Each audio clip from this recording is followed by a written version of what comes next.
दोस्तों मैं हूं संजीत कुमार और आपने देखना शुरू कर दिया है बिहार टीचर पॉइंट। दोस्तों 8वें वेतन आयोग के लिए सिफारिशें जो है वो हो गई है, कमेटी का गठन भी हो गया है, अध्यक्ष, सचिव, उसके सदस्यों का गठन हो गया है और किसको कितना पेमेंट होगा इसका एक अनुमान भी लगाया जा रहा है कि किसका कितना होगा।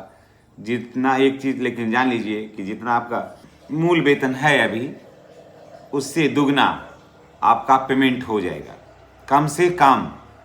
और उसके बाद अभी केंद्र सरकार का ये है, केंद्र सरकार ने अभी इसका घोषणा किया है, कारण कि वेतन आयोग का घोषणा जो है 8वें वेतन, कोई भी वेतन आयोग का घोषणा जो है वो केंद्र सरकार ही करती है। तो 7th पे का कमीशन का जो डेट है वो समाप्त हो गया और 8 पे कमीशन 1 जनवरी 2026 से वो लागू हो जाएगा।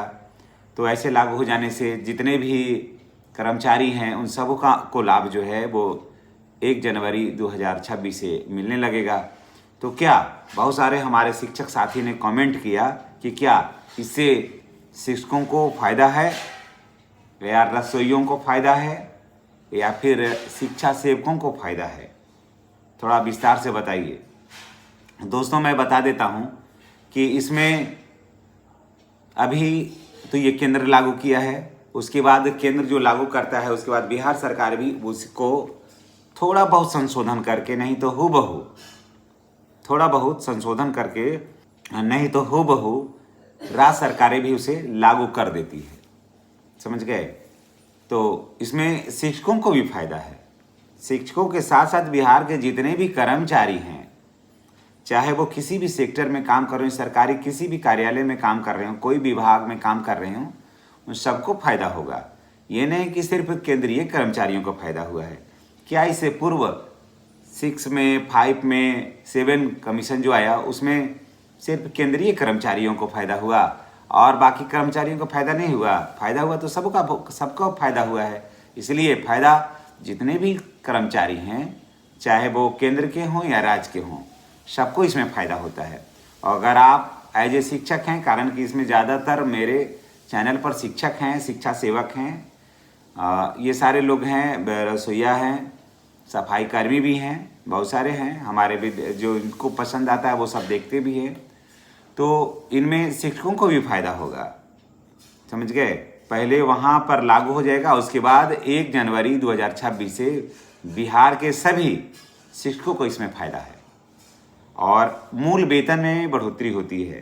तो मूल वेतन, जितना वेतन अभी आपका जितना होगा उतना आपका बढ़ जाएगा। उसके बाद 10,000 रुपये और एक्स्ट्रा रख लीजिए, उतनी बढ़ोतरी आपकी हो जाएगी। जितना मूल वेतन है उतना, और उसके बाद 10,000 रुपया और ऐड कर लीजिएगा सारी चीज़ों को जोड़ करके तो उतना वेतन में बढ़ोतरी आपकी हो जाएगी। यानी कि ये जानिए कि दुगना से 10,000 रुपये और अधिक, कम से कम भी तो 8 से 10,000 रुपये और अधिक आप सभी का वेतन हो जाएगा।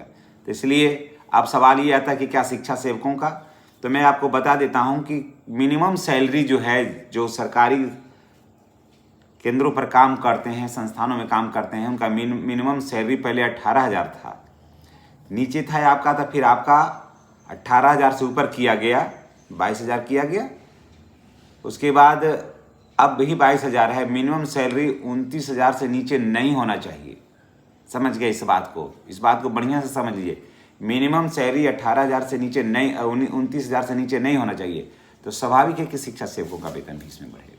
तो चलिए इसी तरह का खबर को अब मुझे निश्चित रूप से, और इसमें रसोइया और सफाई कर्मी का इसमें नहीं हो पाएगा, इन लोगों का नहीं होगा, लेकिन शिक्षा सेवकों का हो सकता है कि हो सकता है, क्या हो जाएगा शिक्षा सेवकों का। तो चलिए सारे शिक्षकों का बढ़ेगा इसमें पेमेंट, ये नहीं कि सिर्फ केंद्रीय कर्मचारियों का बढ़ेगा और राज्य सरकार के जो कर्मचारी हैं उनका नहीं बढ़ेगा। तो शिक्षक के साथ साथ जितने भी राज्य सरकार के विभिन्न विभागों में कार्य कर रहे हैं, जो भी सरकारी कर्मी हैं या जो भी सरकारी सेवक हैं, उन सब का वेतन बढ़ेगा और सबको 8वें वेतन का लाभ मिलेगा। धन्यवाद। चैनल पर नए हैं तो सब्सक्राइब कर लीजिएगा।